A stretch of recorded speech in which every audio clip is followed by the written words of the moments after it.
Assalamualaikum warahmatullahi wabarakatuh. Alhamdulillahirrabbilalamin. Wassalatu wassalamu ala asrafil anbiya'i wal mursalin Sayyidina wa maulana Muhammadin wa ala alihi wa sahbihi ajmain, amma ba'du.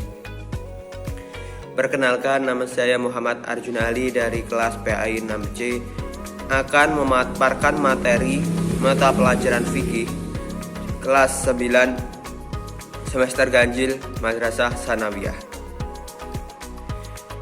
Kali ini saya akan memaparkan materi tentang penyembelihan binatang. Target yang diharapkan setelah pembelajaran ini, siswa dapat menjabarkan hingga menyimpulkan hukum dan tata cara penyembelihan binatang supaya dapat mengenal cara menyembelih binatang dengan baik dan benar, sehingga dapat mempertebal keimanan dan ketakwaan kepada Allah Subhanahu wa Ta'ala. Langsung saja saya akan menjelaskan materi tentang penyembelihan binatang. Pengertian penyembelihan. Penyembelihan artinya memotong untuk menghilangkan nyawa.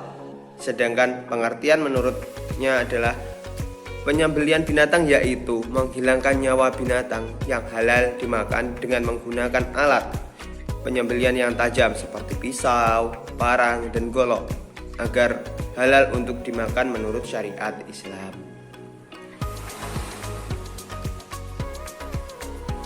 Ada syarat-syarat binatang yang disembelih.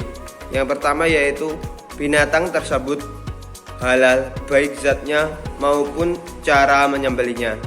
Maksudnya adalah binatang tersebut harus halal baik zatnya, yaitu seperti kita harus menyembelih binatang-binatang yang halal seperti ayam, sapi, kerbau, unta, dan binatang-binatang yang dihalalkan oleh Allah. Dan juga menyembelih dan maupun cara menyembelihnya. Jadi kita harus benar-benar menyembelihnya itu secara halal dan sah, seperti memotong kedua saluran binatang itu hingga dinyatakan bahwa binatang itu halal untuk dimakan. Pak, bagaimana kalau binatang babi? Kalau kita menyembelih babi, menyembelih anjing, apakah itu halal? Tentu itu haram, karena itu dijelaskan bahwa babi dan anjing dan lain-lain itu diharamkan oleh Allah untuk dimakan. Yang kedua yaitu binatang tersebut masih dalam keadaan hidup. Binatang yang mati bukan hasil penyembelihan, sama saja dengan bangkai. Jadi kalau kita menyembelih hewan itu harus hewan yang hidup. Jika hewan itu mati, maka tidak sah hukum penyembelihannya itu dan haram. Misalnya ada ayam tertabrak kendaraan di jalan, lalu ayam itu mati, lalu kalian melaksanakan penyembelihan. Tentu penyembelihan itu tidak sah menurut ajaran Islam, dan hewan itu sudah termasuk bangkai, dan bangkai itu diharamkan oleh Allah Subhanahu wa Ta'ala. Yang selanjutnya yaitu syarat alat untuk menyembelih. Yang pertama yaitu tajam sehingga tidak terlalu menyakiti. Maksudnya yaitu dengan alat yang tajam kita tidak menyiksa binatang tersebut, sehingga dengan langsung menghunuskan pisau kita langsung mematikan hewan tersebut.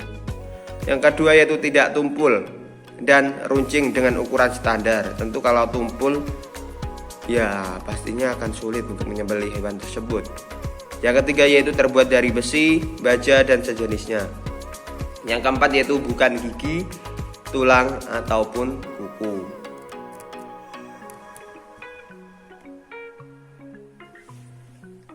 Yang selanjutnya yaitu syarat orang yang menyembelih binatang. Yang pertama yaitu beragama Islam atau ahli kitab. Jadi kalau untuk memastikan bahwa binatang itu halal untuk dimakan, yaitu syarat orang yang menyembelih yaitu harus beragama Islam. bagaimana kalau yang menyembelih itu non-Islam? Bagaimana hukum makanannya? Tentu hukum makanannya itu haram untuk dimakan. Maka kita harus selalu hati-hati dalam memakan daging-daging yang berada di pasaran itu. Kita harus memastikan bahwa yang menyembelih itu orang Islam. Yang kedua yaitu menyebut asma Allah Subhanahu wa taala seperti basmalah dan lain-lain. Yang ketiga yaitu berakal sehat. Tentunya dalam menyembelih binatang itu harus orang yang mempunyai akal yang sehat. Jika orang gila pastinya itu tidak diperbolehkan dalam menyembelih binatang. Untuk selanjutnya yaitu sudah mumayyiz. Apa itu mumayyiz? Mumayyiz adalah orang yang mengerti atau orang yang bisa membedakan antara benar dan salah. Yang terakhir yaitu sunnah dalam menyembelih binatang. Sunnah jika dikerjakan mendapatkan pahala dan jika ditinggalkan tidak akan berdosa. Yang pertama sunnah dalam menyembelih binatang yaitu membaca sholawat Nabi seperti Allahumma sholli ala sayyidina Muhammad. Yang kedua yaitu menajamkan alat penyembelihan. Maka dari sebelum kita menyembelih binatang kita harus menajamkan alatnya tersebut seperti diasah. Lalu itu kan tidak akan menyakiti binatang yang akan kita disembelih nanti. Yang terakhir adalah menghadap kiblat. Kak, gimana jika saya menyembelih ayam menghadap ke selatan? Bagaimana hukumnya? Hukumnya tidak apa-apa, tetapi kita tidak akan mendapatkan kesunahan dalam menyembelih binatang. Jika kita melakukan tersebut, kita tidak akan mendapat pahala, namun kita juga tidak akan berdosa. Mungkin sekian pemaparan materi penyembelihan binatang dari saya. Mohon maaf bila ada kurang dalam lebihnya. Saya mohon maaf yang sebesar-besarnya. Akhirul kalam, wallahul muwaffiq ila aqwamit thoriq. Wassalamualaikum warahmatullahi wabarakatuh.